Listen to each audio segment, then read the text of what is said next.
Hello, everyone. Welcome back to the second part here of Court of Swords, episode 78. Adam, what's going on?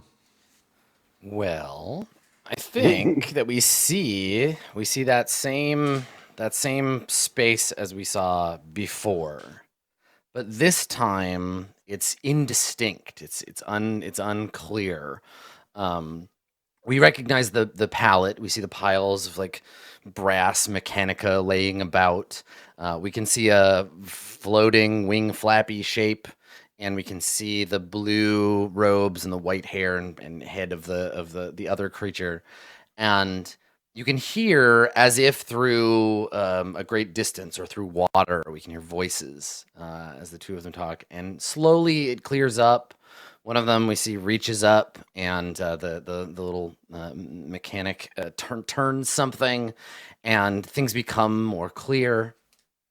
And we hear an old man's the old man speaking, and he's speaking in common, and he's saying, actually, I guess he'd be speaking Orcish, and he says, "Can you hear me, Berg? Tunk, tunk, tunk. Can you hear me, Berg?"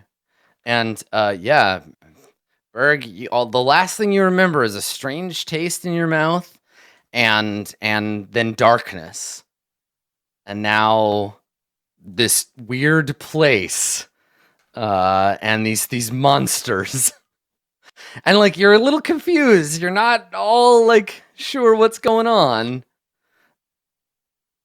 but you can hear this guy, and his Orcish is pretty good.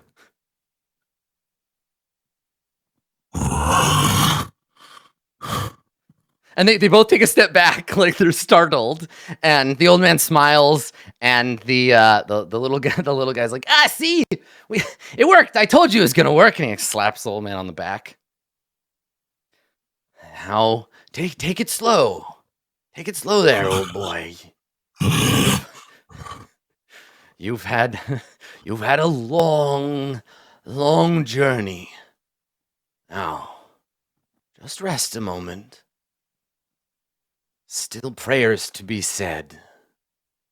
For now, all we need to know is that it took. Oh, there, my boy. Rest. And he reaches up, and we see runes sort of drift from his hand, and you kind of like become quieted, and everything goes dark. When it resumes again, you're in a room, but you're lying down now, and you can't see who's talking. But there's a woman, and it's a woman with like the most like beautiful voice you've ever heard, and it just like fills you with hope and like excitement. And it's just like that feeling of like, when you were a kid and you wake up and you're like, oh man, it's Friday, I gotta go to school, and your mom's like, no buddy, it's Saturday. You don't have to go to that. Just like hearing her speak, you're just like, yeah. And so it just feels great. And she's talking to the old man, and she says, little brother, he's not going to be pleased about this. And the old man says, I know, mistress, but I've paid the bribes, and older brother won't have to know, will he? I mean, we're doing a good thing here. And the woman says, yes, well, there's no arguing that. I had just thought the poor thing needed a chance to rest. Well, let me know. And you feel her like leaving the room, and there's this feeling of like, no, don't go, stay here, keep talking, you're the best. And then the old man comes over to you, and he says, all right now, Berg, I'm going to try a few things. Can you sit up for me?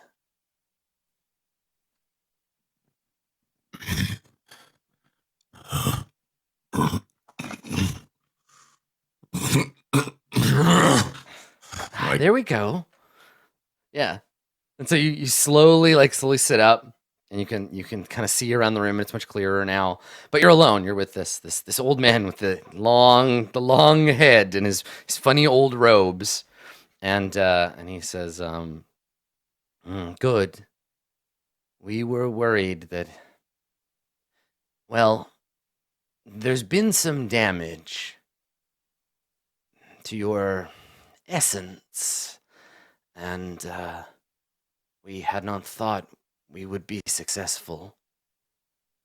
To be entirely clear with you, you're a bit of a blasphemy, but, well, you don't. No one needs to know about that. You're just another one of our experiments for now. Can you speak?" What happened? Good.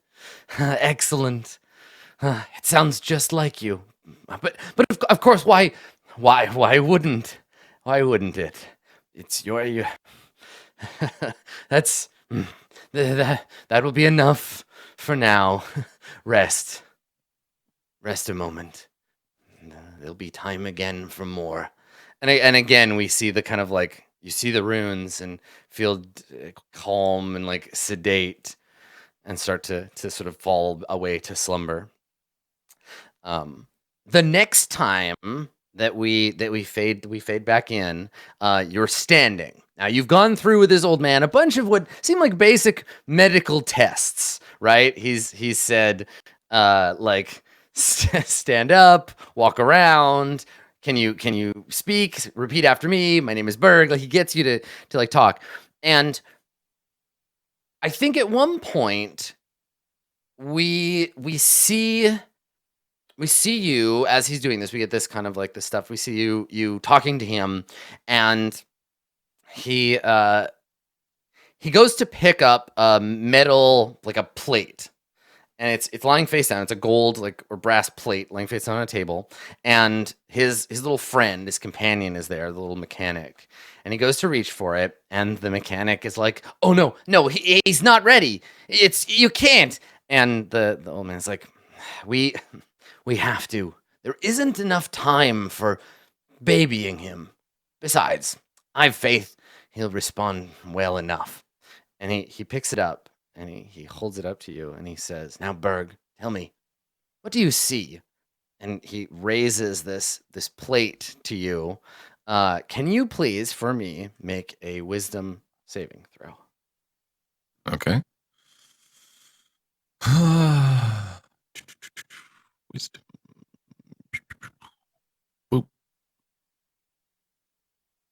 Perfect. Okay.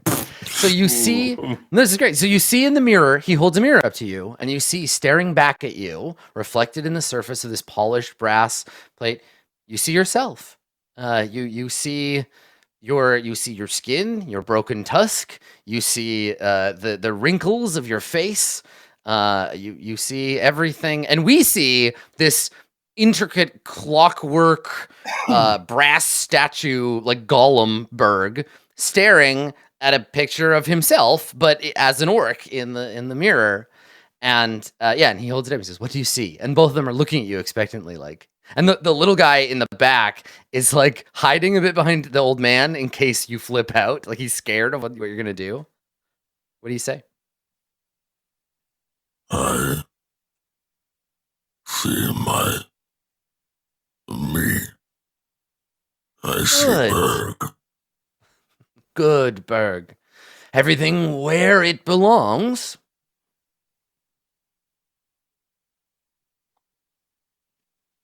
And he's like, it's just a joke, Berg. You're doing so well. Good. And he sets it down, and he says, "Berg, there's someone I would like you to meet. Someone who's going to take you on a bit of a walk and explain some things to you. Would you like that, Berg?" Yes. I know these have been hard times for you, and that you must have many questions, but my friend and I, well, we thought this would be easier. Shall I fetch him? Where am I? All in good time. All in good time. Go, go, go. And he like waves, and his little floating football guy friend floats off. And just a second later, through a nearby door, an archway. Again, your whole like life so far has been you're in this single room full of mechanical parts. And it's a bit like a hospital, maybe, in that you've been like lying down a lot and walking around, but you haven't left this room. You've seen the sun through the window above, but and so now they're going to bring you somebody that they're like, this person will help you. So you look up, and we see a man. He's in his 50s. He's human. He has long black hair, big long beard and a mustache, immaculately combed, like just like smooth and shiny, well conditioned. He has broad shoulders, with he's wearing like a military officer's uniform, but there's something like regal about it. It's in like purples and blues. He has the tall hat of an emperor, and he strides into the room, and he smiles. Like, seeing you is just like the best thing that it's ever happened to him. He's like seeing an old friend, and he smiles, and he bows, and he says to you, "Berg, I presume." Yes. "We have been watching you most closely." And he walks over to you, and he says, "You do not know it, but you and I are close friends. I've been watching over you, striking down your foes with every swing, watching your rage build as you perpetuate your righteous will upon the world. You're a very impressive individual, Berg." And he grins. Now, Who are you? Yes, a good place to start. My friend, little brother there, and you look back at the old man, he said you might be confused, have forgotten things. I've a garden nearby. I would like you to walk with me. Come. We shall see if we cannot make some things clear. This way. He gestures for you to like walk with him. Bird gets up and slowly, like, very confused and disoriented, Yeah, what the fuck? So you walk out into a promenade, and above you there is the open sky. You can see birds moving amidst beautiful, perfect, like drawn by a child, fluffy white clouds on the blue sky above. You're walking on this marble pathway. To either side, there are jungle plants growing, and there is a group of veiled and robed like servants that were waiting outside, and they take up a procession behind you, but at a distance, right? This is an important person talking to another important person, but there are servants nearby in case they need them. So you start walking along this. You can smell these beautiful flowers, and you can hear birds chirping, and water is flowing somewhere. And as you walk, he says to you, "I will begin with your first question. You once owned something that belonged to me, and used it with some acclaim, as I once did, to protect the realms of man. I was important once, important enough to step off the wheel when my time was done. Do you know who I am now, Berg?" You One. Faye. Yes, that is right. Once known as His Most August Highness, Emperor of the Court of Coins, and of some other lands, I am Faye. Yes. Welcome, Berg, to heaven. And as you walk through an archway, we get this fast pull out of the enormous vistas of heaven. So you are in a city the size of nothing you've ever seen before. Like, it goes as far out in every direction as we can possibly see. There are oceans within the boundaries of this city.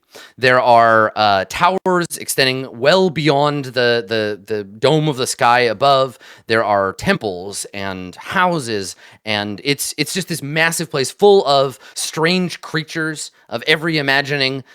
We see like a dragon fly by.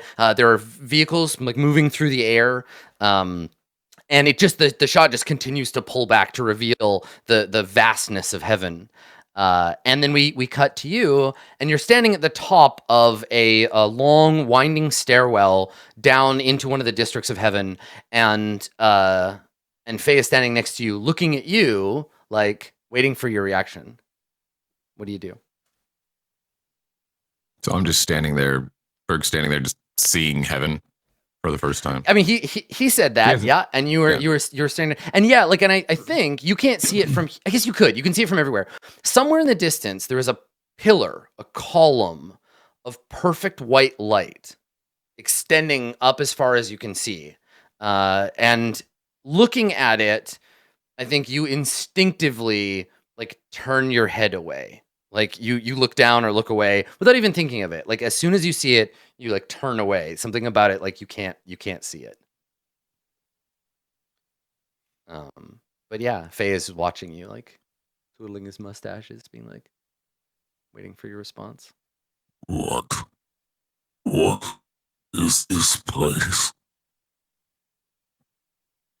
This is heaven, Berg. Domain of the fountain. Home to the gods. And to some, like myself, and like you, in whom the gods have a special interest, or who have earned their way into this place, it is, more or less, a paradise.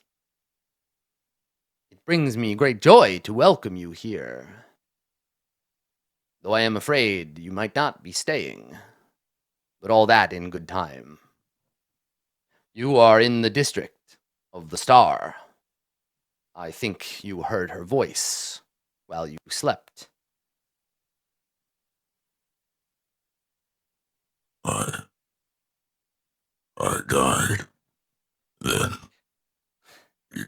In a matter of speaking. Now, do not be afraid. You have not died the way a normal mortal might. A servant of the devil, in pursuit of her own advancement, was inelegant with her scalpel, removing a parasite from your soul. In doing so, the bureaucracy became alerted to a passing and filed you away as appropriate. Your friends on Earth believe you dead, and for all good purposes, you are, for the time being. I know this is a lot for you to take in. So, what am I now? Alive? Dead? Neither?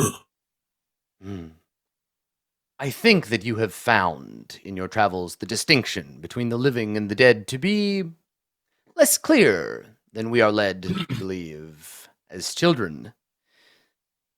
Do not think about alive or dead. Think perhaps about embodied or not. We've given you a way to move about heaven without it causing you undue harm. You seem to have adapted well. So, I am not yet done, it would seem. No, it would seem that way, that heaven has more work for you to do, Berg. Do not be afraid, this is an honor, especially for one such as yourself. You see Berg, like when he says that, like it's a mixture of kind of expression at first. He's like kind of wide-eyed, like just trying to process everything that he's saying to him. And then he kind of stares, and there's almost like a look of like sorrow that goes over his eyes for a moment. That hangs for a second, then he just kind of goes back to default, like looking up at him. And then yeah, and to be clear for folks envisioning these scenes, every time we see Berg, we see like Berg as we remember him, the fleshy Berg, right? We will only ever see the brass shell if something goes wrong, or if we need to express something particular. So yeah, there is that look of regret, and he says, "Now, Berg, do not look so. One's greatest duty is duty to those who need them, and there are those in the world who yet need you, Berg. Do you not want to fulfill your duty?" If there is more work to do, what is happening to my... Yeah, and so are you like kind of coming apart? Berg's losing it a little. no, it's more just like his voice keeps fluctuating from normal to slightly robotic to, and he's just like confused on like. Yeah. Okay. So I think the Emperor Fei puts his hand on your chest, like there now. One thing at a time. You're experiencing something that next to no one has experienced before. We've only done this once or twice, and it didn't go quite so well. You're doing fine. Now I think this is enough excitement for one day. Come, let us take you inside for rest. And he puts his hand on your back and kind of like leads you back inside and away from all the sunlight and the chaos of heaven. So he leads you back inside, and we fade out on that scene, and we fade in on the temple to the devil back in the city of brass. So Ramus, Yoji, Kalimat, what's up? Let's go set the scene for me. Where are you? What are you doing? Well, I was on my way back to talk to Kalimat, so I don't know if you just want to jump in there or if you want to do some fast forwarding. You tell me. Yeah, like if you have something you want to talk to Kalimat about on his own, or this can be a like we're all talking together about the next thing. Like it's up to you. I'll go and talk in real time. You're muted, Zeke. I'll go down and talk in real time to Kalimat if that's okay with you, Zeke. I don't know what you just said. No, I said I would love to run into Yoji. Okay, yeah. So I think we jump back to like immediately after me leaving Ramus in his room. His opulent palace. Yeah, because I was going downstairs to tell Kalimat, what Castle Krill. what we were doing. So yeah, I walked downstairs and I assume see Kalimat still sitting there. Have you moved? No, I'm actually coming up the stairs, and I think you meet me on the stairs. Oh, If that's cool. yeah. This is fine. Okay. Yeah, you coming upstairs? Everything all right? Oh, Yoji. Just the man I wanted to see. Why you want to see me? I mean, of course you want to see me. We traveled together, but that sounded ominous. I'm attempting to explain. I met someone down there on the main floor. You know that this dagger, and I pull it out and kind of flip it in my hand.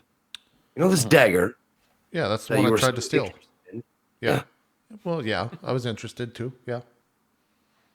It appears that the original owner of the dagger is not as dead as I assumed he was. Oh. And I met him down on the ground floor, Oh. and he wants it back. And he said that he has something to trade me for it. Well, What I want from you is to accompany me to his room on the second floor. So, in case of an ambush of sorts, because I might be walking into a trap. I might be about to make a terrible mistake. And also, I would like you to hold it for me. I'm not okay with that, Kalimat. That's your dagger. If you want to give it back, you can hand it to him. I hope No, you but if you- understand, but Hear me out. Here's my plan. I'm going to walk into the room alone without the dagger. So if they decide to ambush me or search me or try and kill me or whatever, I won't have it. But you will outside of the room. oh, you don't want me inside with you. Okay. No. I want the exchange to the agreement to happen before we exchange anything, because I don't know what he's going to give me. I don't know if he has anything to give me in the first place. Sure. But I would like the dagger not to be anywhere near the arrangement before it is set. Do you get my meaning? Yeah, no, that makes sense. He's got a room on the second floor. That's where we're going. So there's something. These rooms, you can make them be whatever they want, whatever you want.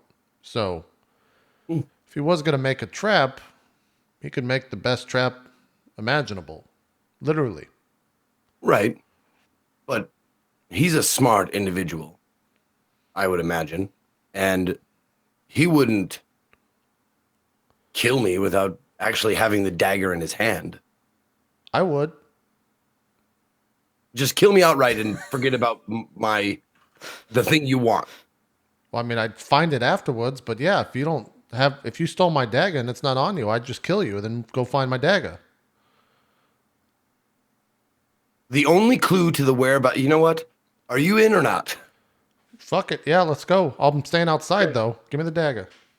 Perfect. I hand it over to him. Yeah, I put it away in my bag. Okay. If you hear me say the word wormwood, then you come in and save me. Fair? Yeah, you better say it loud. I'm telling you, these rooms can be whatever you want them to be. You might be walking into a fucking city. You should see Ramus's place. He has a fucking servant named Clyde who's probably going to be yanking him off right now if you walk in there. I did not need to think about that. You put it right in my head, and now I can't forget it. Well, that's all I've been thinking about, Ramus. See, I can't even... Let's go. We just go to the room. Okay. Yeah, I let the magnetic pole take me to the place. Okay. I mean, the poll goes to your room. Okay. But if you go up there and you're just like, I want to find my way, like you focus on his room. Yes. And on his desire of having you there, then you can go to the room and yeah, you just find yourself in front of one of these doors on the second floor. Okay. All right. Remember. Well, you won't need to be very close. As long as you're in the general area, I won't have to yell. I'll speak inside your head, if that's all right with you. Oh, okay, yeah. No, that sounds great. Yeah, I'll be around. Thank you for this. I won't forget it. Yeah, sure. I kind of Okay. just walk down a couple rooms, doors, whatever. Okay. So you knock on the door, and this is to Pravat's room, right? This is to Crate's place. So you reach up and you knock on the door, and the door slides open, and inside, the room appears to be made mostly of stone. You can hear jungle animals, like the sound of birds, kind of in the distance behind you. There is a water like structure in the middle of the room, and there's like a stone snake, and then water's coming out of its mouth into a fountain around it. And there are blue and purple orchids kind of growing all over the walls. There's like vines and stuff, so it's like a weird jungle like temple. And the door slides open, and you see, dressed as before, you see Pravat, and he's looking at you, and he says, "So, you decided to come and trade with me? Hmm? Absolutely. There's nothing I'm that's glad not worth trading. it didn't take you too long to think on it. I'm not a patient man. I thought you were Come a dead man. inside." Yeah, he just like, "Come inside." I come in. Yeah. Okay. All right. So he closes the door, and when he does, so he like slides the door shut. You don't see a door anymore. You just see like a stone wall carved with curving snakes.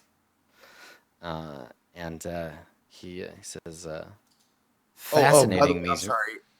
Yeah. Before I walked in the door, I would Okay. have retro, like if you allow it, I would have retroly like had the piece of copper that I need to do the message spell. Yep. Okay, Yep. Okay. Yeah. So yeah, he closes it, and then there's like no door, and he looks at it and grins at you, and he says, "Strange, these rooms form themselves from everything they think you want. I suppose you'll have to let me know when you're ready to leave. Come." I usually assume people are honorable until they prove otherwise. And he laughs like that was a joke, not a particularly funny one. He says, "That kind of attitude will get you killed." And he walks over and he sits down on a stone. There's like some stone benches, and he picks up a long, like a wooden, or I got long ivory pipe, and he goes to take a draw off it, but it's gone out, and so he lights a match, and like takes a draw off his pipe, exhales sweet bluish smoke into the air, and he holds it out to you, like offering it to you. I must admit, it's been a while. What leaf is it? It's a concoction of native plants from a region bordering the Court of Coins. Quite potent. Careful. Well, if it is a request that I smoke it, I must politely decline until the deal is done. After the deal is struck, I will gladly smoke all night with you. He nods. A clear head. I understand. You've brought me my knife. It's safe. Not until it's in my hands, it's not. Of course, but you didn't think I'd come alone and just bring it so you could kill me and take it off my corpse. And he looks at you, and Kalimat's not aware of any of this, but we, as an audience, we get a sound cue, a kind of like whooshing sound, and the camera kind of pulls, it tracks in and pulls back, or zooms in and pulls back, so there's a bit of like a falling away effect when he looks at you. And I need you to make a wisdom save. Okay. Okay. 19. Okay. So yeah, he says, tell me where you've got it hidden away.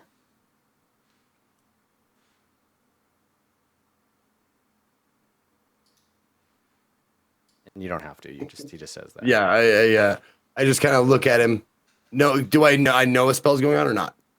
No, you don't. I don't. Okay.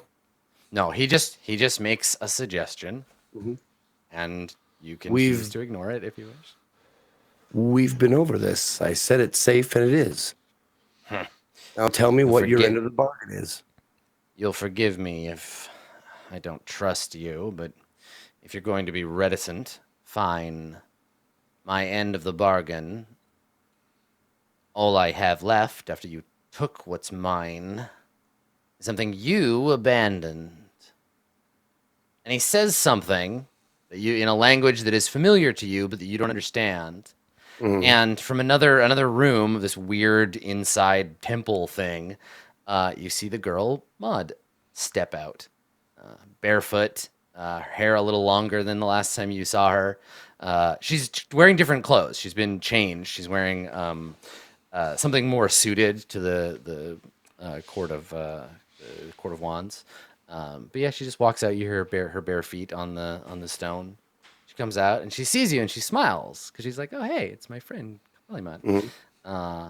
And he says something to her and she scowls a little at you, and then he looks at you and says, "My knife for the girl."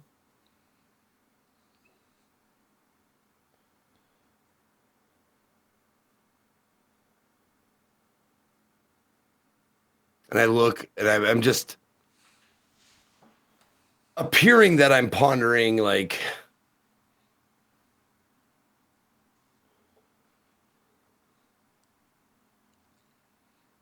agreed. He I will take smiles. And But- he shakes his head. Yeah, okay, so go on. He's listening. We make the exchange on the main floor of this establishment, not in this room, He nods. in front of Fine. everybody.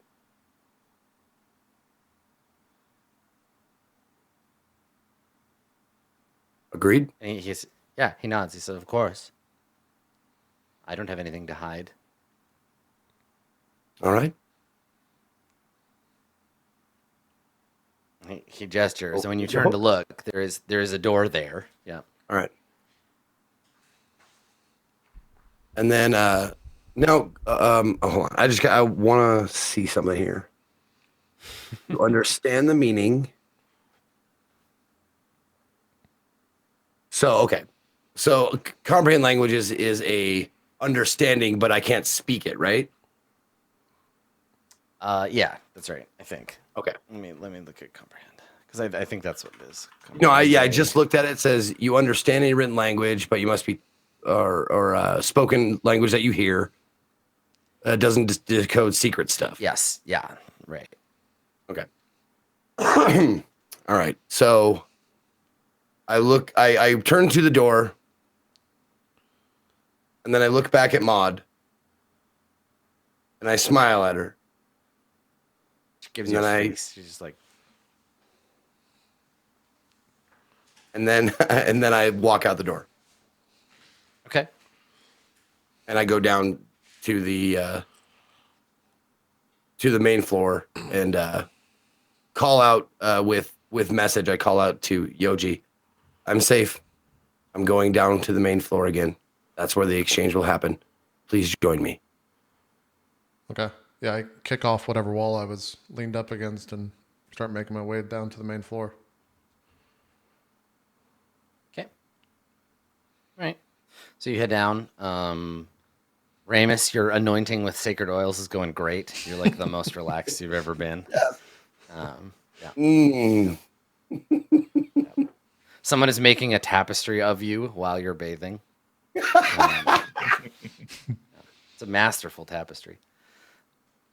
Okay, so Kalimot, you head downstairs. Yoji, are you gonna try to like stay hidden to keep an eye on things?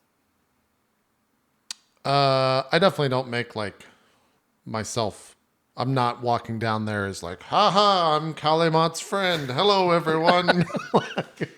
I'm walking down and, sitting at the bar and acting like I'm not acquainted with anyone. Yeah, Okay. but I'm definitely Blending within. in. Like I can see Kalimat. Okay. All right. So Kalimont, where do you go? To the same table we were at the first time. Okay. So you head back to the table. Mhm. All right. So yeah, after a minute, the Pravat walks up, and he's holding Maud's hand. And he's she doesn't alone? she's not struggling. Yep, just the two of them. Okay.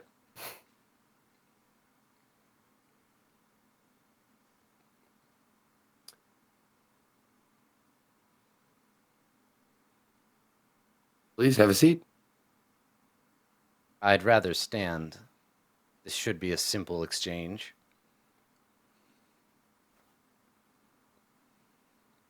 One question. What were you in prison for? I don't see how that's any of your business. Fair enough. Release the girl. Allow her to walk upstairs, where I will meet her later. And I will give you your knife.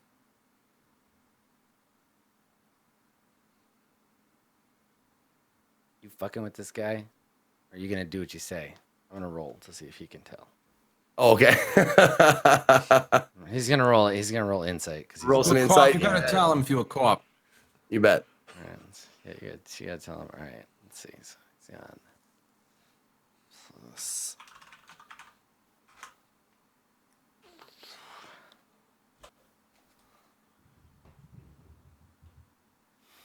Oh shit, he critted it. He my knows God. exactly what I'm You're meaning. so good at D&D. Damn. I mean, if you'd like to make a deception check. No, I'm being honest. I will trade the dagger for the Okay. girl. Yep. Okay. All right. Good. Yep. So he looks at her and he says something in peasant, and she says something back. He says something to her, and then he lets go and he kind of gives her a little push, like, "Go on, go upstairs. It's fine." She then looks at I- both of you like, "I don't understand what the hell's going on, but fine." And then she runs off.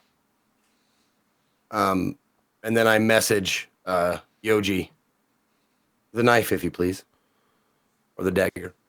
Yeah, I stand up, walk over, and take the dagger out of my back, and I kind of like offer the hilt towards Kalimat, and then slowly like fix and offer it to the other person. It's a nice dagger. Here you go, sir. Yeah, and he takes it, and when he takes it in his hands, he like hisses softly, like he's like, and his eyes like roll back a little in his head, and he like clutches it to his chest, and he's like whispering to himself or to the dagger. It's hard to say, and then he like puts it back on his belt. And he says, "Good, I can leave this filthy place. You've waylaid me long enough, Alfida. If we cross paths again, you'll regret it." Why so angry? We had a nice exchange. We were courteous to each other. Why leave in anger? You got what you wanted with no trouble or bloodshed. No trouble, no bloodshed. I just gets angry. He's like, "You clearly don't understand the shit I've been through," and yeah, and he storms off. He's just like, "Fuck this! I don't have to deal with this little girl. I have my knife back. I'm out." And he Before he leaves though, Sure. like as he's like huffing and puffing, like when we're still facing each other, I say, that dagger's served me well. I killed a god with it. grins. He says, "Funny. That's what it was made for." And then he goes. Until we meet again. And then I leave. And as soon as he's like out, like away, whatever, I am going to kind of hustle to go find Maud. Okay. Yep. I think as he runs off. Yeah, good job, Yoji. Thanks for the help. Hope you have a good night. And yeah, and I just Completely ignore you. I sit down at the bar. Yep.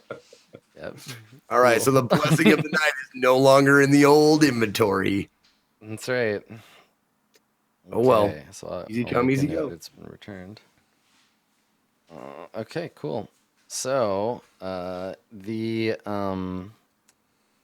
yeah, so you go upstairs, and I think that as you reach the top of the stairs, you look and you see Maud, and she's like waiting just up at the top of the stairs because she was told to. You see her, and as you do, you look at her, and then behind her you see a door open, and Ramus, having just been freshly anointed, you emerge from your room to see what your friends are up to. What do you look like? You're in the equivalent of your like, relaxing vestments. Yeah, like I think actually after the bath, I was giving a sermon on the balcony to the people below about the Right, ascension of the Ramus to the divine, right. like about Saint Ramus, and I'm The coming out in this thronging elaborate- crowd of thousands that were cheering your name. I'm in like this elaborate gaudy robe, just that I was giving a sermon, and I'm just so happy right now. It's a great day. And so you walk out very practically glowing, maybe literally glowing with your own smug self-importance, and you see right in front of you this filthy little peasant girl, and you see Kalimat. What what do you do? What is it doing back? We got rid of it, didn't we? Why is it here? Tell me you just imagined it and it appeared. Okay, I start wanting it to go, her to go away. I'm wishing and trying to use the magic to make it go away. Yeah, yeah, just concentrating really hard, closing your eyes, opening them really hard, and she's still there, staring at you. Ramus, look who I found. She's not dead after all. I am filled with joy. Don't worry, Ramus. She'll never be your problem. I promise you that. She Maud. better not. Yeah, I shout Maud's name, Mhm. and Yeah, she I looks get at you. down. I get down on my knees and I open my arms as if to like, come. Yeah, she pushes you. She's just like, get away from me. Like scowls, like turns around and like folds her arms. I can cast comprehend languages now. Yes. Okay, Yeah, if you want to. so I do that, and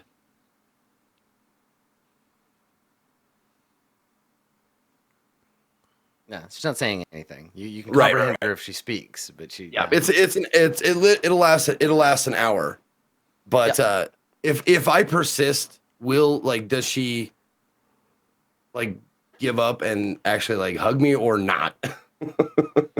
If you just do nothing, she will ignore you and pout. She'll just be like, "No, I'm not into it." Fuck it, I pick her up and I grab her and I like kind of a Yeah. dance with her. And yeah, she's like pushing you, and she's like, put me down, you filthy donkey. I hate you. You left me in that place. Get off of me. Like she's pissed. She just doesn't just get off of me. You're the worst. And when she says put me down, I put her down. Yeah. So Okay. it's kind of and like then she takes a step back, and like brushes herself off. She says, she's like, why did you leave me there? I was all alone, and there were shadows, and it was terrible.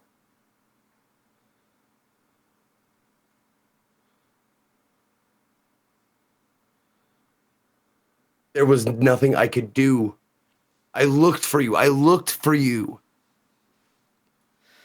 She sighs, and she's like, ugh, I forgot. You don't know how to speak either. You're stupid and mean. And then I and mean. Repeat the word back to her.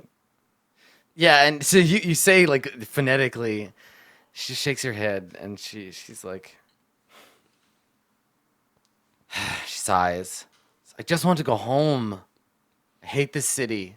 It's full of monsters and strange things, and whatever you are.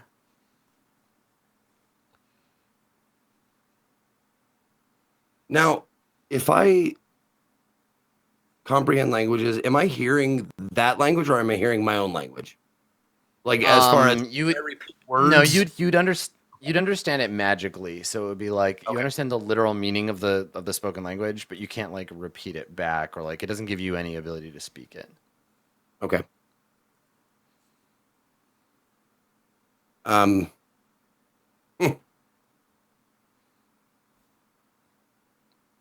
Well,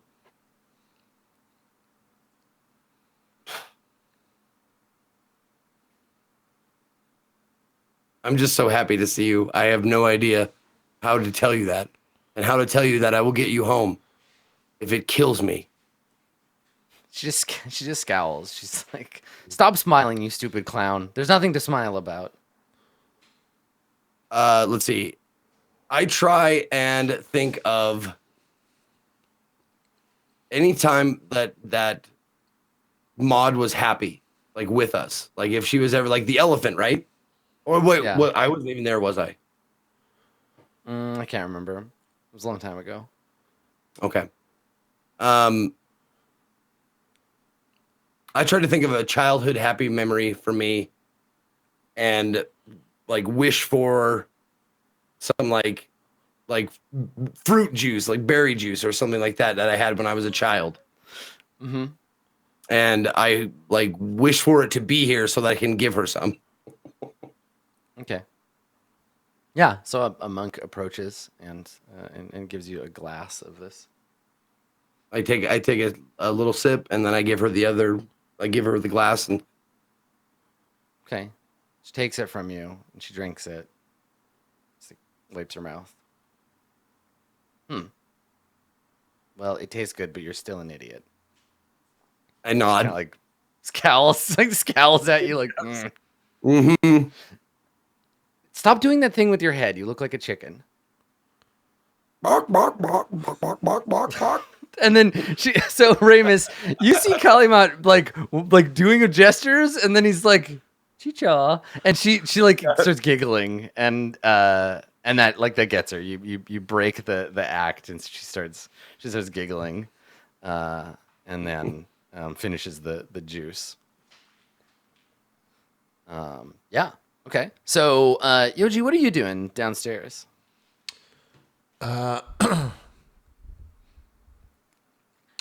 I think I order the same drink again that I did the first time that I walked away from. The pleasant memories of being a young man in the Yeah. woods kind of thing. Okay. Yeah. Yep. And it's just kind of like sitting there on the bar for probably like, I don't know, like like a long time. I'm just lost in it. I haven't drank it. I'm just Staring staring at at it. Yeah. Having having Kalimat describe it, seeing it again, like I haven't thought about that place or like seen it mentally in a very, very long time. So I'm just kind of like reminiscing on that. For what seems like time isn't a factor. So until I'm bothered Yeah. or until, Kalimat or Ramus come get me. Right. So just like staring and like thinking about it and like, Yeah. okay. All right.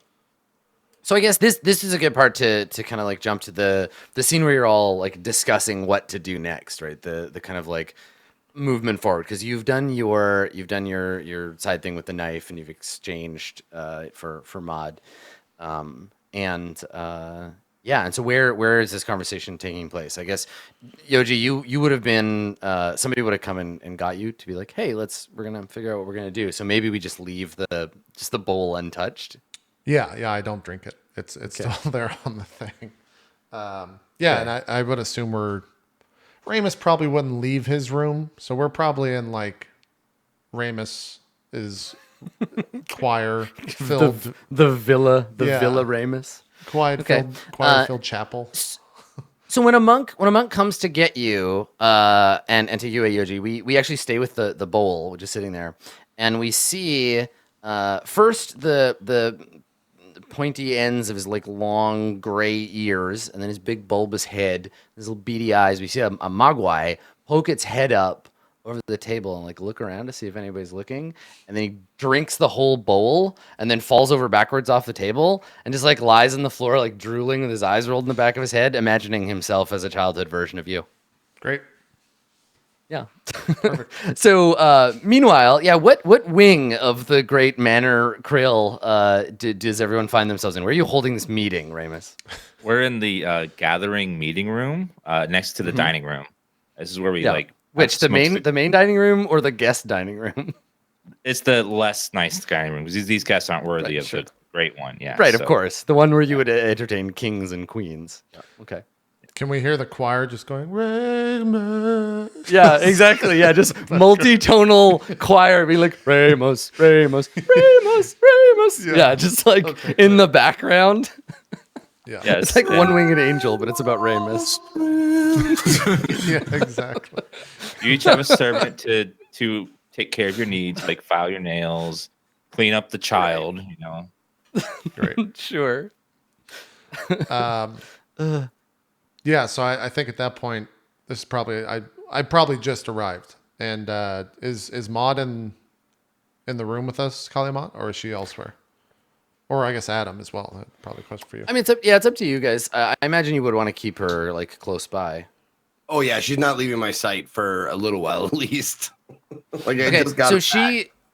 she's been attended to by servants. So she's like had her hair washed and like trimmed, and she's wearing an ornate like altar girl like dress. So it's like a dress with an embroidered Ramus's face on it with sun lines coming off of it, and she's got like a big frilly collar, and she's just standing there like pulling at the like awkward dress that she's wearing, and just like kind of scowling and looking around. Okay. So this is, like I said, probably when I just arrived. So I see the girl.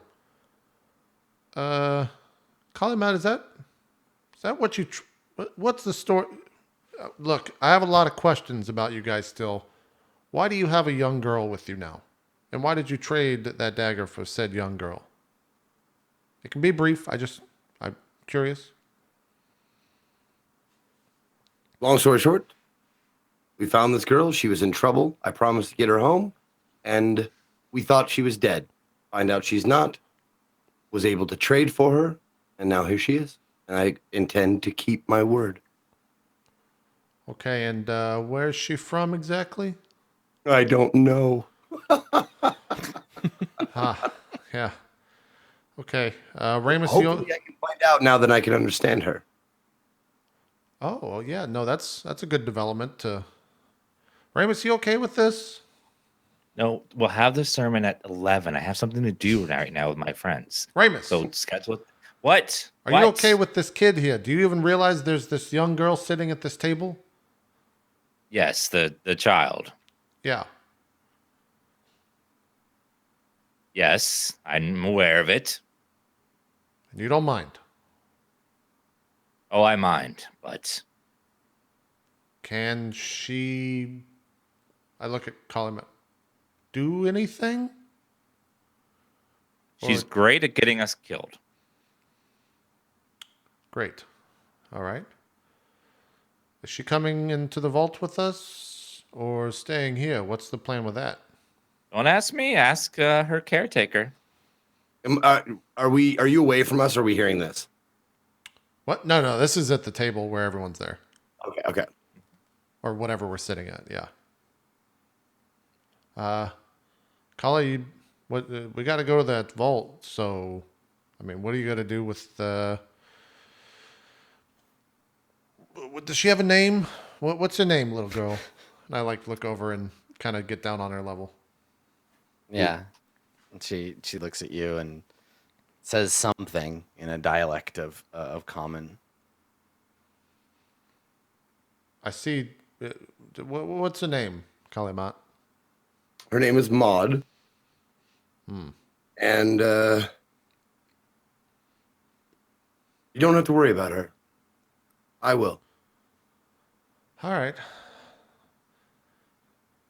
Well, anyways, what's the plan here? We gotta probably move on pretty soon. I don't like being here for very long. It's kind of the intended, I think, use of this place for a lot of people, but we should get going.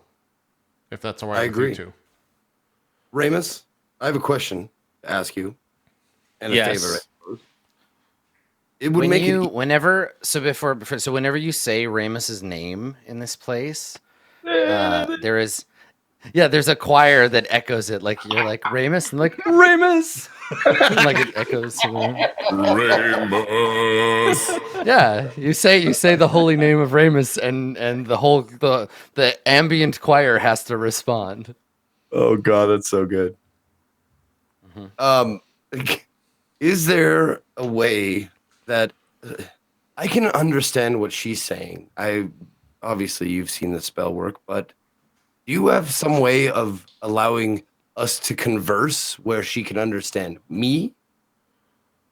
Are you coming before the divine to be blessed with his power? And I get up, get on my knees, crawl over to Ramus, and I'm not kidding. Like I crawl over to Ramus, and I put my hands on his knees. Yes, oh great Ramus, I shall my not. dear. My sully dear So your- while this is happening, a group of about a half dozen chubby little babies with like angel wings float down from the ceiling and put Ramus's big tall hat on, and they put on his like his frock, and they place a golden scepter into one hand and a book that just says Ramus, Ramus, Ramus over and over and over in it into your other hand. So they just anoint you and then flutter off giggling. All Yes. right. This one desires some of my power. Tell me, mortal, what do you desire of the divine? This is the dumbest shit I think I've ever seen. Servant, silent the non-believer. I'm sorry. I'm sorry.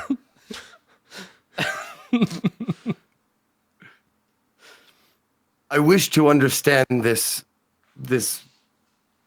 dirty, disgusting urchin, so that she may no longer vex thy holiness. Wouldst thou providest me with such a spell, so that I could speak with her and be spoken to by her, and me alone? You will never have to hear her speak. Does the mortal have the offering? Ramus, Hold you're out not my a god. hand. What offering wouldst thou require of me? Oh, I don't need anything but a show of support from you of something that you value, some currency to show your loyalty and devotion would do nicely. He's not a god, Kalimat. He doesn't need that, I don't think. You hush your mouth before our Lord. Okay, all right. I'll be outside. I just And like so to you leave. you walk out, and Maud gets a look on her face like, "Oh, we're allowed to just leave," and she like runs off after you. Yeah. Oh no. Come on, little girl. Let's go outside. This is Yes, this is she fucked she, up. she runs off after you, and she's like saying something and putting her hands out like, "What is this? This is ridiculous." I still bowing before the mighty Ramus. I say, I don't have much. Can you just give me a number, perhaps? Anything. Now, I would like to know, Ramus, what is the difficulty rating of the performance check that it would be required for Kalimat to prove his obsequious to you? How hard does he have to work to make you believe that he's doing it? Since he's a friend, I'll be easy and make it a 16. Okay, all right. Make a performance check, Kalimat. Okay. 16! So only exactly the right amount, just exactly as much as it takes. No additional effort wasted. I feel pity upon you, mortal, and I will show you this mercy, for I am filled with mercy for my followers, and shall grant you this boon. I touch you and cast tongues on you. Okay. Mm-hmm. Be blessed, my child. As soon as I cast the spell, the choir just sings and prays. Yeah, right. It just bursts into full volume, like hallelujah, full on. Like you think you can hear cannons firing in the background in celebration. It's a Maybe whole a rap thing. horn here and there somehow. Yeah. Yeah, three guys lift up long trumpets. Are like, boo, boo, boo, boo, boo, boo. Yep, it's a mighty celebration of the magic of Remus Cornelius Krill. Thank you, my lord. Thank you. I will sing your praises forever. And then I bow as I leave, bowing, like backing out the door. Yeah, right. Bowing your way out of the room. Excellent. Okay. And So then as you leave the room, Kalimat, the door closes to the sound of like cheering and praise. A hymn to Remus has begun, and then you step out of that ridiculous scene, out of the room. Okay. So meanwhile, we are back in undisclosed heavenly location, and Berg, you were sitting at a table. Emperor Fei is, this is sometime later. Time is passing differently, obviously, for you. Emperor Fei is on official imperial business. But you are with this person, this old, strangely deformed sage, with the black eyes, who everybody's been calling little brother. And the two of you are sitting and you're playing like a tile game. It's a bit like mahjong, and he's taught you how to play this tile game. And you're just sitting and playing it, and he's watching basically to like see how your cognitive functions are and like making sure that you're all together. All systems functioning normal. But you're having a conversation. He's talking to you, and so he says that we kind of fade in, and he says, you know, I thought that it might be appropriate for me to introduce myself. We've been working very hard to usher in your visit, but in all the hard work, I've forgotten to. Well, we all know who you are, but let me tell you who I am. Shall I? Sure.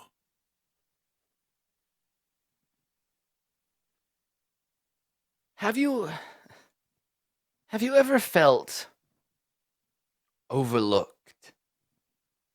Like everyone around you saw right through you. Like you were nothing.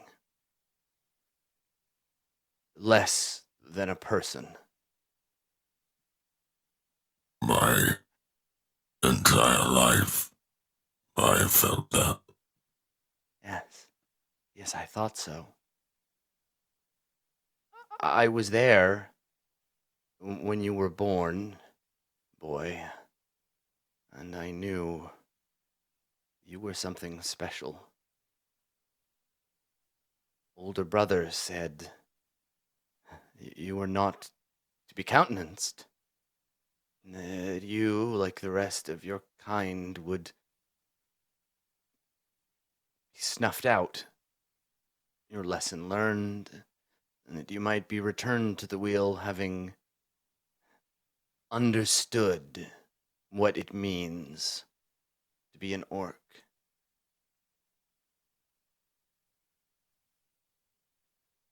I've never quite felt it was fair.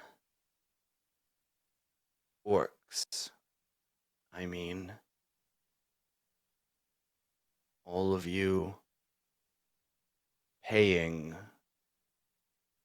for a crime your ancestors committed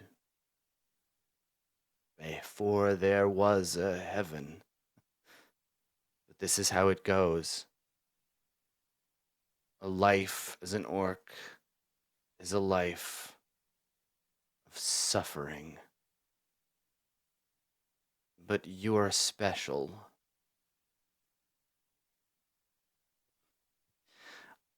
I have no name here in heaven, and am known by none on earth. There are those who worship my absence, but I am simply a shadow of my older brother. Do you know the name Zhen Wu, Berg?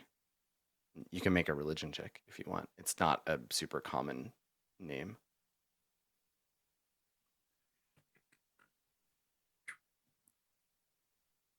Okay, so you don't. What do you do? Do you like shake your head? Do you say no? What do you... No, I do not. This does not surprise me. My older brother is many things to many peoples, but the orcs have no name for him, for he has cast them out. Not me. Not you.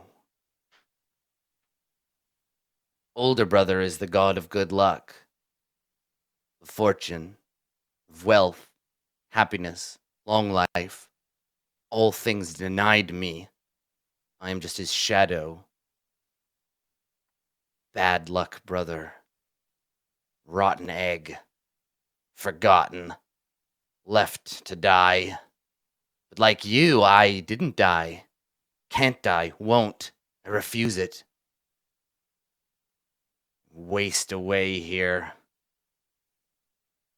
But I thought, when I saw you born, and when older brother said he didn't want you, maybe you could be mine instead. I've watched you at every turn. My fingerprints are all over your life, Berg.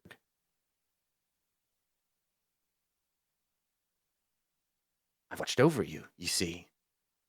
Things would have gone much worse for you if it weren't for me. And now I've made sure you have a chance to go back, to turn things around, to make sure that they know the name of Berg. Make your mark. Not to be forgotten.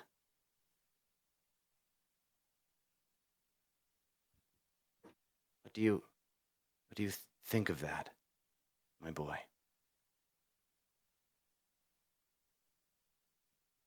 So,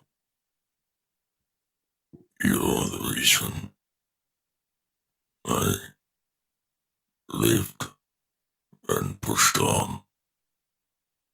Is that it?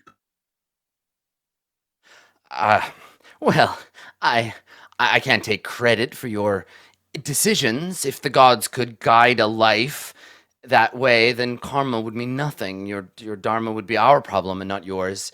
It's not how it works, but I have been there in moments of some import to make sure there was a place for you. And as he's speaking, I think that even though Berg's not aware of it, we're seeing flashback. And this is it gets a little meta. We see a sort of like a flashback for the audience's sake of Wester dying. So we see Wester like lying on the ground, suffocating. We see Velomir's death, right? Like all of the other characters that Max has played, we see them like their death scenes, and in the background or as part of the scene, we see this like wizened old man like nudging things to make sure they died, so that Berg would end up in the party. And so he's just like looking at you like, I made it so you could be a hero and everything would be great. I suppose I should thank you, I guess. Yes, good. I had hoped you would feel that way. I've arranged things for you. This business with the devil's just a setback. We'll have Faye train you again, ready you for what's to come. And then we'll set about righting some of the terrible, terrible wrongs that have happened. Yes, I think things are going to be just fine. What And he looks down at the... know Go ahead. of Ilnival? A myth. A myth of the orcs. Yes, one of their kind, a hero, a lineage. It's all made up, of course. The orcs have no gods. No more than anyone does. It keeps them going. This is what happens when suffering is hardened like a diamond. Beautiful things emerge. Beautiful things like you, Berg. Like your people. Like all of the things the orcs have accomplished while everyone else was looking the other way.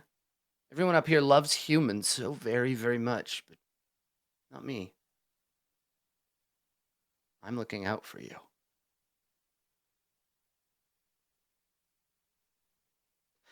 And we can tell, and it's up to you. If you want to make an insight roll, you can. But I think we can tell as an audience, this guy just like desperately wants your approval. Like he just wants you so much to be like, yeah, thanks, man. You did the best. You're great. But And it's up to you if you want Berg to pick that up. if I go back, when I go back, I don't. Yes. Will you still help? He nods. Oh, of course. I wouldn't abandon you now, in your time of greatest need.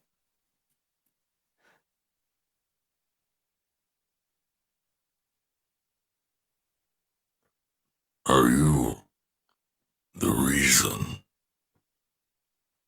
why those around me fall?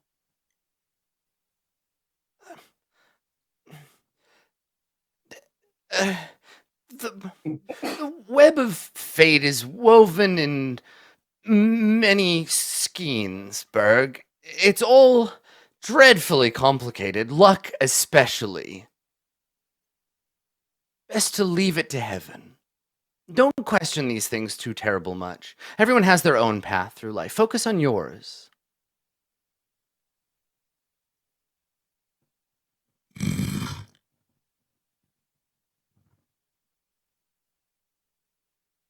Maybe you're right.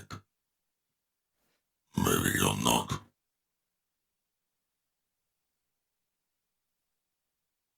Thank you for helping me.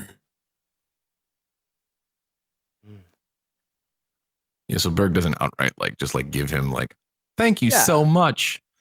But You he's can't really happy go for the past like. that. He's like, yeah, he's like, yay, excellent. You can't Thank really go past that, that point of like, that cognitive ability of like critical thinking of like, you're the reason for everything. He like kind of got there. And then he Yeah, just, like, right. And this alright. will be the thing to see how that goes. Like Berg you're gonna spend some time in heaven getting like trained up, and we can talk about what that looks like. He's got a plan for you, but you also have agency as a person.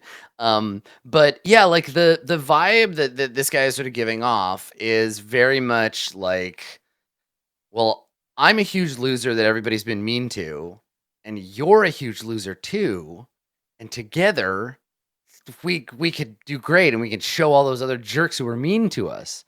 But he Control of the land. presupposes, he presupposes that you're a huge loser too, right? That he's like, oh, but together you understand me, which is going to make it difficult when you're like, no, I'm not a loser. You are.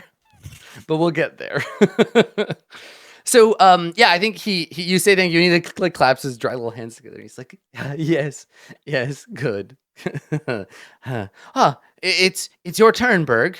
And he looks down at the board. You get your pieces laid out in front of you, and you only kind of have a passing understanding of how this game works. Yeah. Berg more or less is just kind of moving things around. Yeah. So you like play a tile. Yeah, I play a piece. Okay. Yeah. So you pick one up and place it where you think it goes, and he like snaps his finger and he's like, it looks like you win again. Good luck, that. Shall we play again? And he starts like reassigning the pieces. It's not even a question. He's just like, come on, we're gonna do it again. And I think we see Berg like looking at him as he happily reshuffles the board, readying for another game. And we fade back to the temple of the temple of the devil down in the city. So the city bathed in eternal night. What is the plan now? Kalimat, you can speak. Yes. So I guess I hear Yoji when I Kalimat took comes Maud out outside. of Yeah. when Kalimat comes out of the temple of Mighty Ramus, what are you and Maud doing? Uh, th- I'm trying to have a conversation, but my understanding is not my understanding as a player, but as a character, Yoji's understanding is that Maud has no idea what I'm saying. Correct? Correct. Yeah. Okay. I'm literally just saying like every stream of consciousness out loud. I'm telling her, Kalimat seems like a nice guy. He had me think of the happiest moment of my life, and it's really fucking with me, and it's all I've been thinking about. But you don't matter. It doesn't matter to you because you're a 4-year-old. But I'm actually having a really tough time right now. Just doing all that. And so she's just sitting like nodding and like and like listening to you while you talk. Yeah. And then Kalimat, you come out and see the two of them seemingly having like a conversation. Yeah. Well, and hold on. Let me read tongues again. It says the spell grants you, grants creatures ability to spoken language. When the target speaks, any creature that knows at least one language can hear the target, understands what it says. Okay, so it doesn't matter. So she does understand one language. It is peasant. yeah, no, I'm saying like I can speak to both of them at the same time in whatever language they can understand. Mm-hmm. Yeah, I think that's how it works, right? Mm-hmm. Any creature that knows at least one language can hear and understand what it says. Okay, cool. So I speak to both of them and I say, the most glorious thing has happened. Ramus has blessed me. Maud, can you understand me now? She just blinks at you.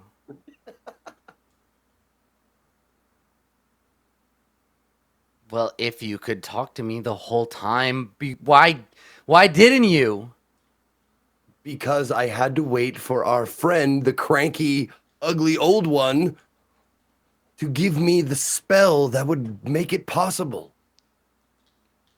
If that guy's a priest, I am a pile of elephant poop. Also, I think he's sick. He is very sick. That is very true. And we are here to heal him and to heal the city, possibly. But Can't heal something that's dead. very true. Pravat said the whole city's dead already. Like when someone gets a bite from a snake and they turn all black and die. It just isn't dead yet. More That's like what Pravat said. more like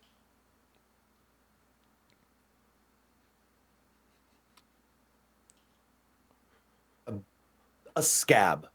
The city is a scab, and it must be healed by it festering and bubbling, and then it will eventually heal itself. It'll grow anew out of the ashes. I don't know. I think the city is more like when grandma fell off of the second floor and broke her neck and then didn't stay dead, and we had to get the priest to come and make her die again. Oh, I've waited for your stories. You may not understand, or you may not have understood in the past, but when we found you, I made a promise.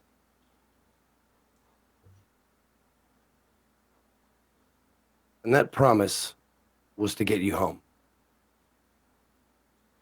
And I will do that. I will get you home. If I die trying. But we have to do these things first. Where And are then we? We are in the temple Where is of this place? No, not the temple, this city. I haven't seen a river the whole time that I've been here, and everyone eats weird food that tastes funny. And You there are are very- creatures that back home we would kill with swords and spears. Indeed. You are very far away from home. I saw a is troll the- buying a hat. Why do saw trolls what? need hats? Trolls not don't right. need it. You're right. That's what I said. Mm-hmm. Don't like it That here. troll might have needed one.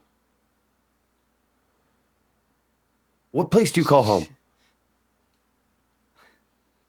She's like, the village. Does it have a name? That is its name. It's the village where everyone lives. Can you The describe fields. the rivers and trees and mountains? Are there any of those close? The river is big and full of water, and water is in. It's a river. And the fields about are fields, and we grow rice, and there are mountains nearby. And once I saw a dwarf. A dwarf came to the village one time. How about this?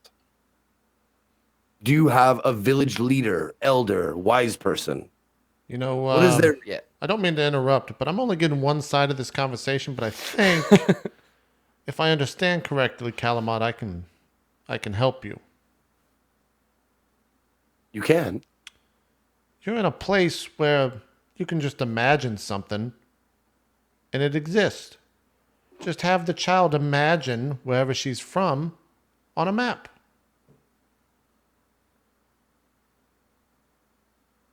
That is a brilliant idea. Yeah, I don't want to hear this shit. Just have her do it real quick. It's super simple.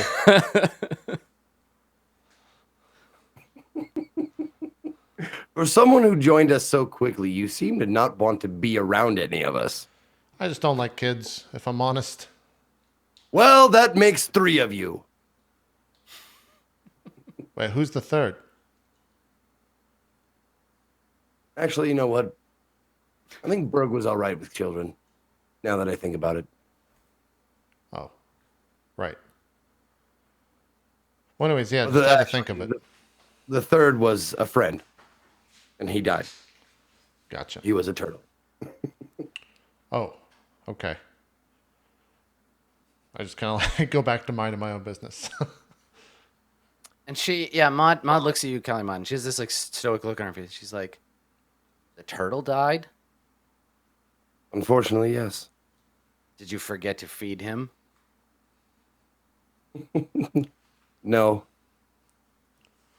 Did He you was turn able to over feed- his bowl while your sister was sleeping? And then he died? Did you let the dog get at him? No. That is a She- story she's for like- another time. She pats you on the leg and she says, "Sometimes it's just the time for them to go." And like you can tell she's just like saying something her mom told her once. Hmm. Thank you. She nods solemnly. Now, I have a question for you. Do you know how to use your imagination? Yes. Good. And what I want you to do is, I want you to come to my room, and I want you to imagine yourself at home in the village by the river. Why? Can you do that? So I could see it. I've never seen your home, I don't think. It's nothing special. Well, it's home. Home is always special. You see, I never had one. And I always wish I did. Is it because you're so funny looking? That's part of it, of course. Yes. Not a lot of people want to take me in with these. I tap the point of my horn with these things. If someone in the village had a baby that looked like you, we would throw it away. I wouldn't blame them. I am quite ugly, aren't I? And by the way, I'm not She a donkey. squints and she squints at you. And like she's really thinking about it. She squints at you and looks at you. She looks over at Yoji. She looks at you. She's like, "He's handsomer." Him? What? She nods. Mm-hmm. Wait, She hold said- on. How did I get roped in? No. Nope. I don't want to know, Kalimat. I'm going to my room. Quite fond of you, Yoji. And I'm just talking over top of him. I'll be in my room, Kalimat. Have fun with the young person. Yoji, I think we have a little girl who has a crush on you. And when you say that, she looks at you like, "You fucking Judas!" And she like punches you. Ow! Yeah, she's like, punches you really hard in the leg, like, shut up. Come on, let's go. To my room. I want to see your home. And now after he said that, Yoji, she like refuses to look at you and is just like turning red and just staring at the floor like, oh God, I'm so embarrassed. Yeah, I think it's like pure, well, not pure, but it's definitely like anger the entire time until right before my door shuts, you see like a slight smile on my face and then it closes when the door slams. Okay. All right. So you want to see if you can use the room's like properties to draw up an image of her home? Yes. Okay, sure. All right. So she follows you. She follows you to your room. And we haven't seen the inside of the room for you. So do you want to let her go in and like do that instead? Okay. All right. Yeah. She looks at you and she's like, I don't know. This seems like a stupid idea, and you seem like a dummy. Plus, I'm still mad at you, but okay. And was that the look, or did she say that? that was all the look. She doesn't say any of that, but you get that like got it all. Yeah.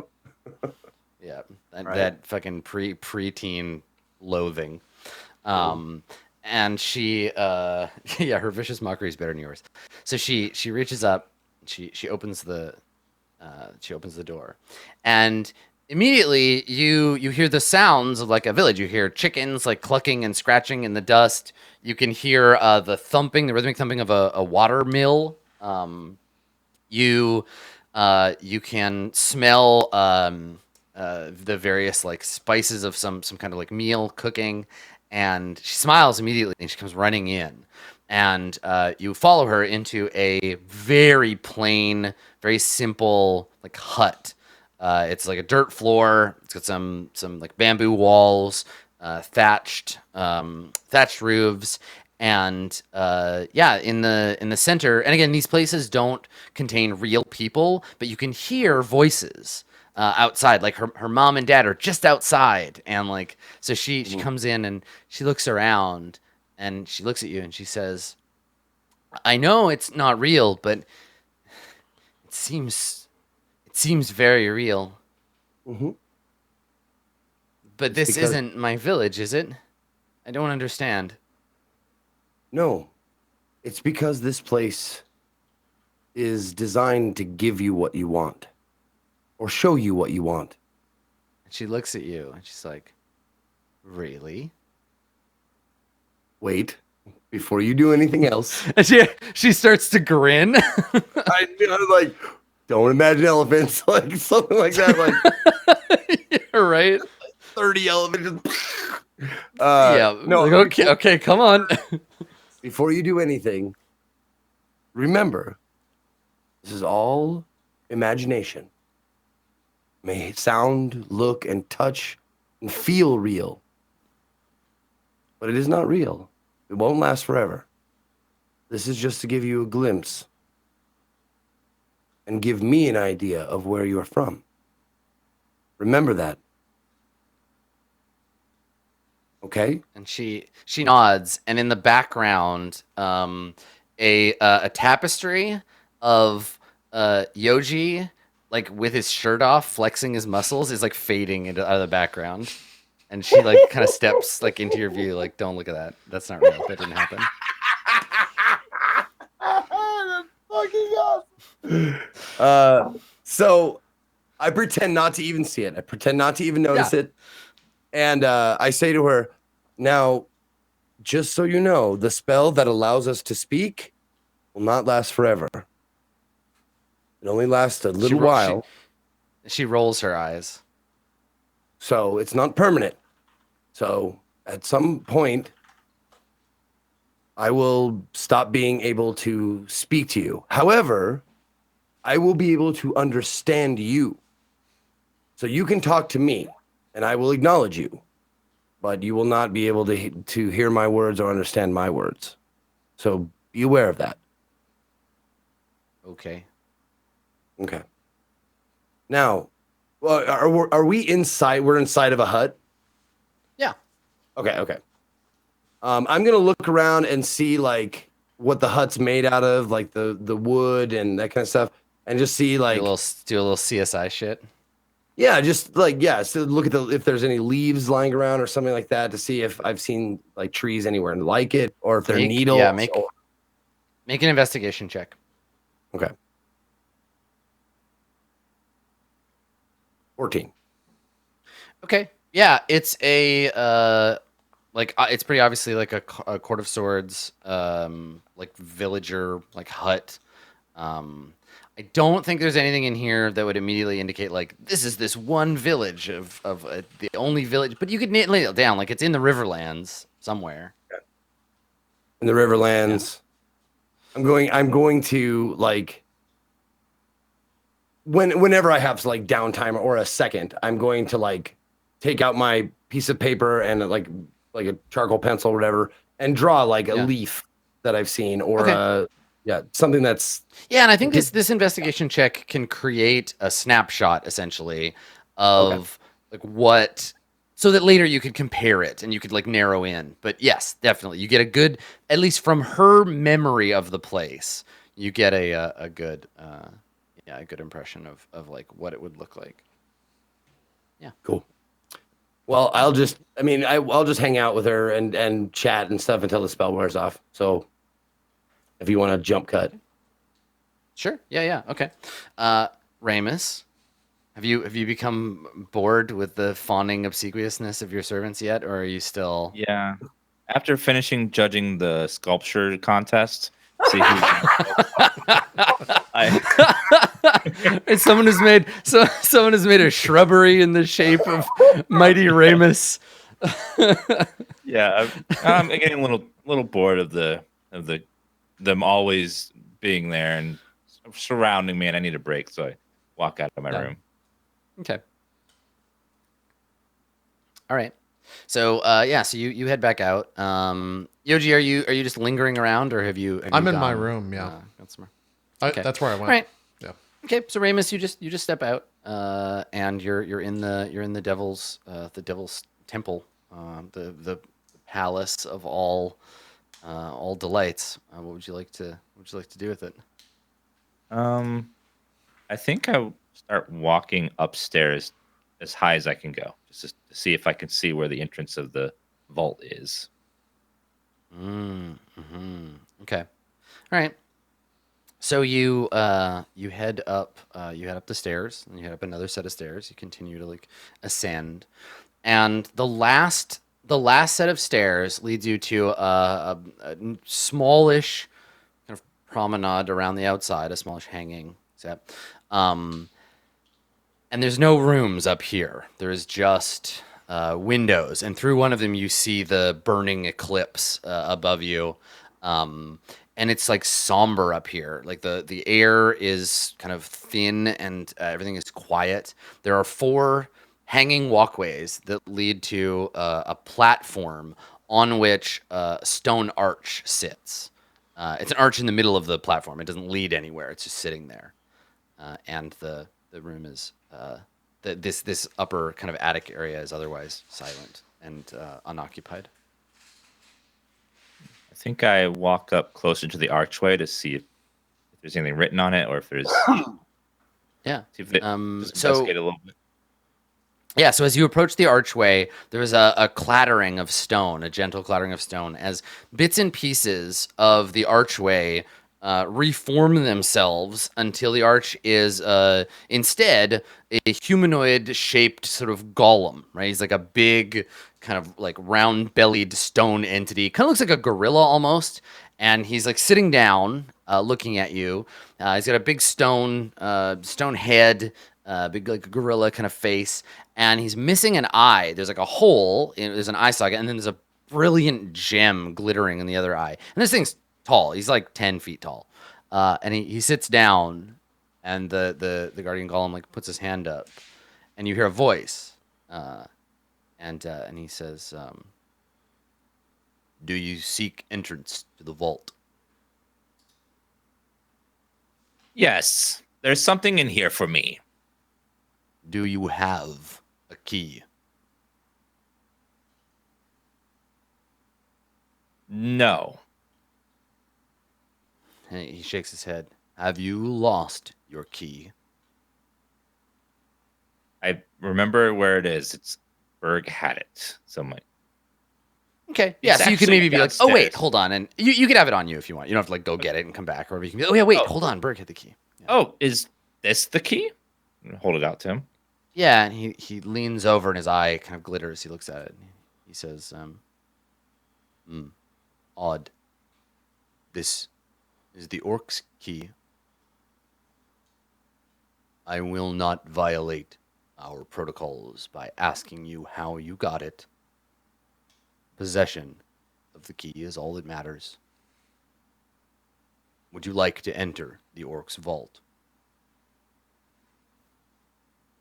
I would, but first let me gather my companions, and then we will enter. I will return momentarily. I'm not going anywhere. And as you walk away, he kind of like reforms, like clatters apart, and becomes the archway again. And I walk back downstairs and knock on Yoji's door. Mm-hmm. Okay. Yeah, you hear like come in from within. I found the vault entrance, and this key works on it.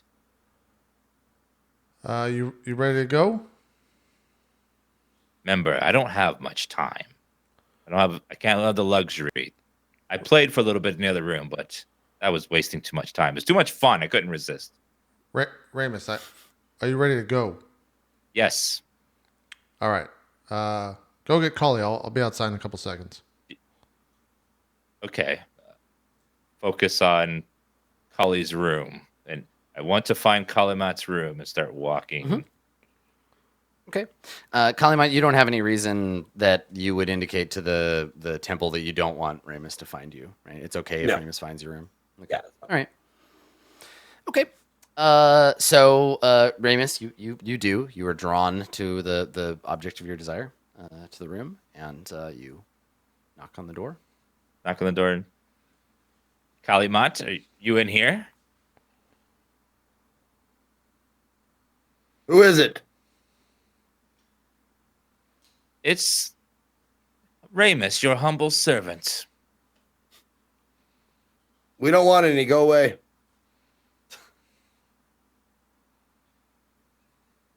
I'm just. I open the door. I'm jesting with you. Come on in. Of course. Well, look. And I like present the like shitty like village bamboo like. Oh, Riverlands, how quaint. We need to finish our business that we came here to do. Absolutely. When you're ready, we're gonna head upstairs, the vault. I'll give you a few minutes to get ready if you need. Has a spell worn off? The tongue spell or? Yes. Yeah, I think by now it has. Okay. Yes, of course. I'm ready whenever you are. Very well. Meet at the stairs. Okay. All right. So the three of you, do you leave Mod in your room, Kalimat?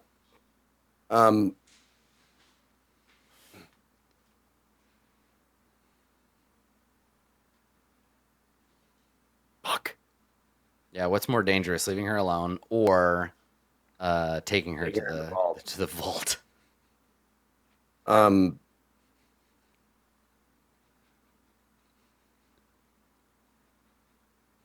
Shit, I wish I could talk to her again because I just tell her like, just imagine that no one else but me could find this place.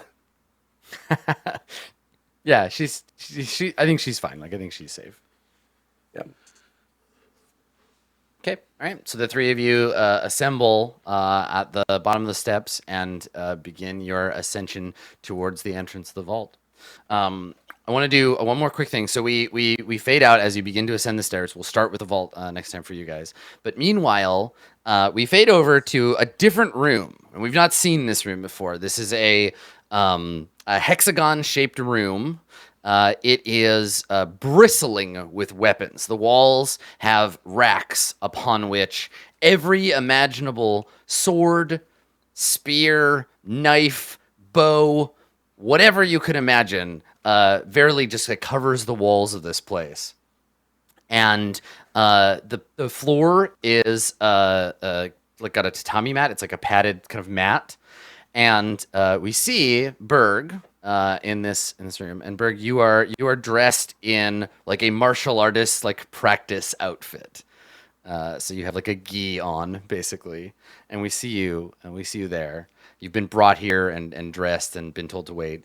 And on the other side of the room, you see Emperor Fei come in, and he's dressed similarly, though much more imperiously. His gi has like gold threading, and so he walks in, and he bows to you, and he says, "Little brother has told me you are ready to remember how to fight. What do you think, Berg? Are you ready?" Yes. Very good. And he reaches into his sleeves and he pulls out 2 duplicate apologies. But they're slightly, so immediately you look at them, you're like, oh wait, he has 2 of the same hammer. But you see one of them is actually different. The carvings on one are familiar, but carvings on the other are different. You can't see like detail exactly how yet. And he looks at you and he sees that you're looking at them. And he says, well, I couldn't leave both of them behind, could I? And he throws one of them to you and drops into a come and get me stance. Do you do anything? I mean, you catch it, I assume? Yeah, I catch it and just like go into like a ready stance. Yeah, and I think we the camera turns and we get the kind of like side shot of the 2 of you like clutching the hammer, vibrating with rage, and him crouched down ready for you to come at him. And then we hear and we hear a gong ring, and then the screen goes black, and the credits roll over that like kind of Mortal Kombat-y like martial arts music. And that's the end of the episode. It would be the Berg There you song. go. It would be like this. Yeah. Yeah, it's this song. Can you hear that? So there you go. There you go. Yeah. Yeah. People are going to hear themselves twice, but whatever. Cool.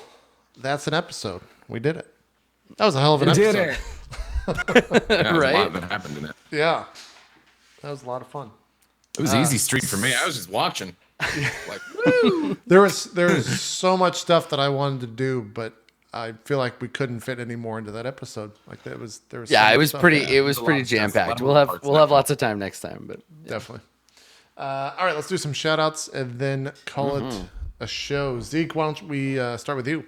What's going on? We're gonna do experience too or not? Yeah, we'll need to do experience. Yeah, Yeah, we'll do it at the end. do it at the end. I won't forget this time. Go ahead. Oh my God, what a fucking episode, right, guys? Holy shit. Thank you, Max, Dan, JP, and of course, Adam Coble for painting this world that I live in once a week, which is far too seldom. God damn, such a fun episode today. A lot of great role-playing interactions and stuff like that. Anyway.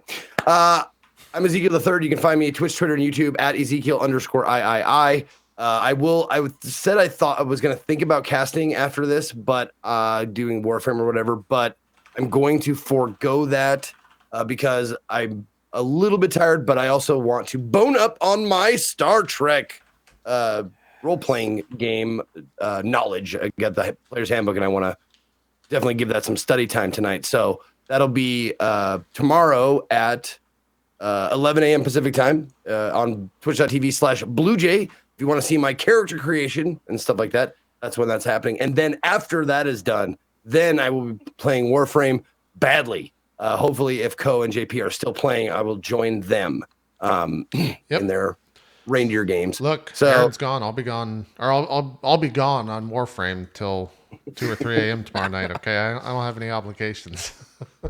Cool.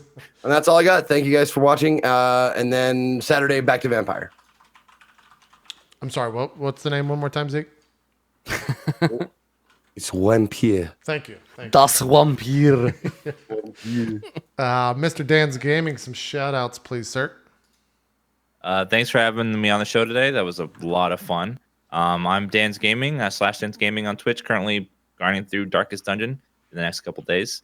Can't wait for Tuesday's episode. Today was really fun. I had a lot of fun role playing the Ramus room. That was amazing. And I can't wait to see what happens next week. This is all every week. This is always fun. It feels like 4 hours didn't just pass. It feels like it was 30 minutes. Like it goes by so fast every week and keeps going faster each week. It does. There's never enough time. GassyMexican, aka Not Dead Yet. You want to do some shout outs, sir? Yeah. Hey, Bergs, he's back. Better than ever. It was so cool watching chat and just see everybody, like, some people getting really upset, emotional. I was getting a little emotional, even though I knew what was going to happen. I didn't know in exactly what form. Whatever. We'll talk about it in the post show. Thanks, guys, for watching. I'm so excited much. for the post show. Super fun episode. Zeke, if you need TNG episodes to watch to, get into the world of Star Trek more, let me know. I can give you recommendations, as I'm sure Blue Jay can and many others. But yeah, if you guys want to follow me on my stuff, I'm a variety caster and also a content creator on YouTube. It's all there. Best way to know when I go live is to follow me on the Twitter like normal. I'm also glitchy. Oh wait, no, we're okay. Yeah, that's it. I might be streaming later on. Well, it's kind of TBD. But if you guys want to see if I'm streaming, I might play some Jurassic World after the show. Thank you guys for watching. Cool. We'll see you next week. Adam, do some shout outs and then we'll do XP afterwards. I would love to. Thanks for coming, everybody, and for bearing out the long, intense time that was between episodes. I hope you enjoyed the return, and that you will come on back and watch more Court of Swords. So thanks everybody for coming and for playing the game. You can find me, if you would like to, on Twitter at skinnyghost or on my Twitch channel, twitch.tv/Adam Coble, where it's a mix of GM stuff. I talk about Court of Swords, talk about Far Verona. We do some GM prep stuff on there. I will probably have to do another Court of Swords prep episode pretty soon, so keep an eye on that. Otherwise, I will be back right here for Far Verona next time. JP and I are planning a Patreon Q&A for the next little bit, so keep your eyes out for that if you're a patron of RollPlay, and if you're not already a patron, go check it out, because you're going to get access to cool stuff like the post show, which we're going to go and record now. You guys want some XP? Yeah. We also need to talk about the fact that Berg did level up. He's now level 9, right? I am level 9. Yep. Okay. Let's start with Berg. So Berg, here we are. You finally found out why bad things keep happening to you. I did. Because the god of bad luck thinks you're going to be his very best friend in the whole world. So, let's see how much that was worth. That was a calculator out here. Probably 4,800 experience. Nice. Nice. It's for 4,800. So you got that goal squared away. Good one. I would suggest putting aside your other two and coming up with some new ones, because you don't have the lava arm right now, and you're not in the Devil's Vault or are really in the same dimension as it. So think about what you want your goals to be for the next one, and we'll see how that goes. Did you say 4,800? Yeah, 4,800. And then cool. And then Ramus, you worked on retrieving something valuable and worked on getting a replacement soul. So mark 50 times your level for both of those. And then Kalimat, I think you worked towards all three of yours Now, today. the wording is, it says, do something selfless for someone in the party. Yeah, do you want to count? Do you think mod counts? Do you want XP for that? You did give up your magic knife. That's kind of what I was thinking. I mean, Sure. what do you think? Okay, yeah. that That's fair? perfect. Okay, Yeah, cool. doing something selfless for another person, especially one of these shitheads, is a significant accomplishment. So this is a good way to get at that. So that goal, what level are you? 7? 7, yep. Okay. So that's worth for you 2,000 experience. Okay. 2,000 experience. And then 50 times my level for the other two? Or they get the Yes, key, please. key of the vault? Okay. Yep. Okay. Cool. All right. And then EOG, you worked on your secret one, and you can mark for. I don't know. Did you gain the trust of these strangers? I helped Zeke the fuck out and the dagger thing. And then he just walked off like a yeah, jerk. he didn't say anything. I don't know. Do you get Ramus, Kalimat? Do you trust? Is Yoji a member of the party yet, or you still jury's still out on that one? I think he I is trust- now. Yeah. I trust him. Yeah. Okay. All right. So Yoji, you get. And what level are you? 7. So it was 50 7. times 7 for the secret one, right? Yeah, 50 times 7 for your secret one, and then another 2,000 for that other one. Nice. And then investigate Ramus's soul issue. Did I like talk to you about it, Ramus, but we didn't actually Yeah, I investigate it. don't think so. Okay, that's Yeah. fine with me. And may I say, ding. Nice. Nice. Congratulations. Nice. Yep, by 500 points. Got to level 8 Cs. Do you know right off the top Cool. of your head what level you're going to put that in, or what class you're going to put that level in? I'm probably going to do third of Bard, but Okay. I'll look it over and just solidify that, but probably third level Bard. Nice. Cool. All right. Well, that's it. We should all be back on Tuesday for some more Court of Swords, back to our normal time at 6 p.m. Eastern on Tuesdays. So we hope to see you there for that. We're going to record that Patreon video. If you want to watch that, it's patreon.com/roleplay. We'll get that posted later tonight, as well as the Oddballs post show that was recorded earlier today after their episode. I just have to do some quick edits on that and get it rendered and all that stuff. So we didn't have any tech errors. We went through an entire episode. did it. And there were no errors, and Now it crashes. now it's going to crash. Yeah. So we're out of here. We'll see you next time. Okay, Tuesday. Bye, everybody. For more Court of Swords, we're out. Bye.